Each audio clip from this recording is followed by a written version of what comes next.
दिन हो गए इस युद्ध में, लेकिन और इस बीच एक बड़ी खबर इसी युद्ध से संबंधित आ रही है। इटली ने यूरोपियन यूनियन देशों का हिस्सा बनने के लिए यूक्रेन को प्रस्ताव दिया है। इसका मतलब आप ये समझिए कि जब ये युद्ध शुरू हुआ था और बातचीत की टेबल पर रूस और यूक्रेन आ रहे थे, तब रूस ने ये साफ कर दिया था कि यूरोपियन देशों से कोई संबंध या मदद नहीं लेगा यूक्रेन। और ऐसे में यूरोपियन यूनियन में आए यूक्रेन, ये प्रस्ताव इटली की तरफ से दिया गया है। और अगर यूक्रेन इस प्रस्ताव को मानता है तो क्या फिर ये युद्ध और आने वाले दिनों तक आगे बढ़ेगा? क्योंकि रूस का जो नजरिया है, रूस की रणनीति बहुत साफ नजर आ रही है। रूस ने शुरुआत में ही कह दिया था कि नाटो देश, यूरोपियन यूनियन के जो देश है, अगर किसी भी तरह की मदद ली जाती है यूक्रेन, उन्हें अगर किसी भी तरह की मदद करता है ईयू के देश, तो फिर अंजाम भुगतने के लिए यूक्रेन को और साथ ही साथ बाकी देशों को भी तैयार रहना होगा। ऐसे में ये अभी की बड़ी खबर, इटली का यूक्रेन को अब तक का सबसे बड़ा प्रस्ताव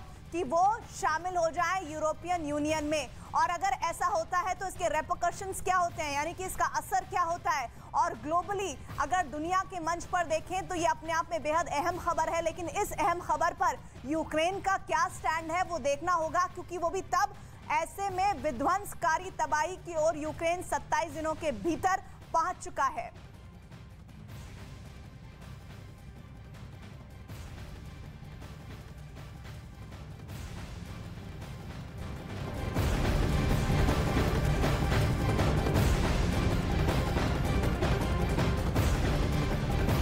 और कीव पर रूस ने हमले तेज कर दिए हैं। कीव में कई इमारतें तबाह होने की जानकारी है। वो कीव जो कहा जाता है कि अगर इस कीव पर कब्जा कर लिया रूस ने, तो फिर समझ लीजिए कि पूरा का पूरा यूक्रेन उसकी मुट्ठी में होगा। हालांकि जानकार ये भी मानते हैं कि यूक्रेन को कब्जे में लेने के लिए, कीव को कब्जे में करने की रणनीति जानबूझकर अभी नहीं अपना रहा है रूस, लेकिन फिलहाल जो तस्वीरें वहां से आ रही हैं वो वाकई में अपने आप में तबाही के और बर्बादी के निशान को बयां करने के लिए बहुत ज्यादा विध्वंसकारी हैं। कीव पर रूस ने हमले तेज किए हैं और कई इमारतों को तबाह किया गया है। देखिए, इमारत की इमारत जमींदोज हो गई हैं। वो ऊंची इमारतें जो गगनचुंबी इमारतें कही जाती थी, आज किस तरह से जमीन पर धराशायी हैं।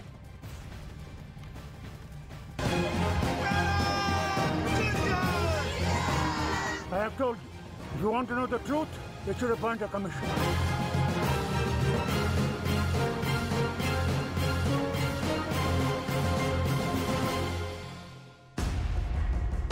1990 में हुआ कश्मीरी पंडितों का नरसंहार टाला जा सकता था। Seems to be all scripted for vote bank and J&K bank.